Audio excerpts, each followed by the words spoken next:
Hey guys, and welcome back to the Kinder Corner. This week I'm going to be talking about our science and social studies lessons.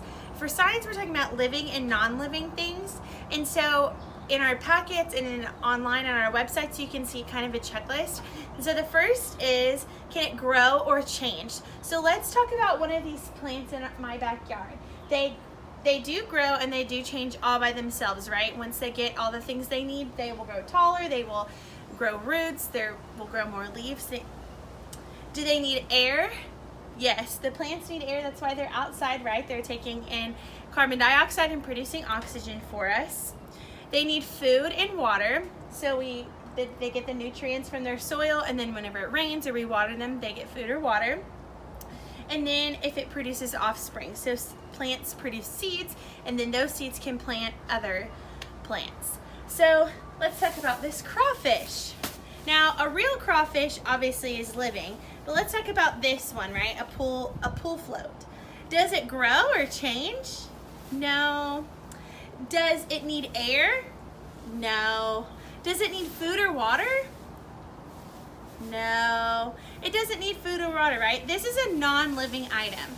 And so with your parents or your siblings or your friends, you can make a non-living and living checklist. You could do it outside, you could draw with chalk and kind of have two sides, right? A T-chart. You could cut out pictures in newspapers or magazines and see if a picture is living or non-living.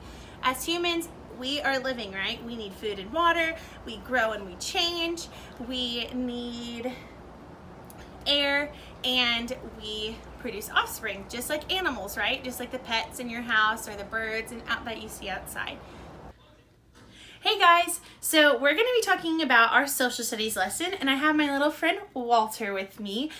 This week we're talking about needs and wants, and while we're mainly talking about human needs and wants, I thought it'd be a great tie into our science lesson with Walter's needs and wants. So let's take a look at his cage. This is his shelter, right? This keeps him protected, it keeps him safe, and so this is his shelter. That is a need.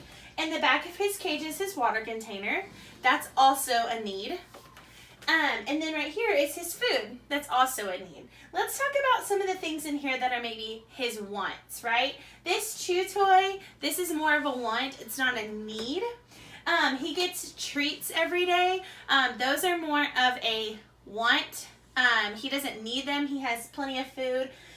What about his bedding? Do we think it's a need or a want? Right, a need, right? This is another way to keep him warm, to keep his cage from smelling good, to keep it hygienic. And then at the top, we have his wheel. Do we think this is a need or a want?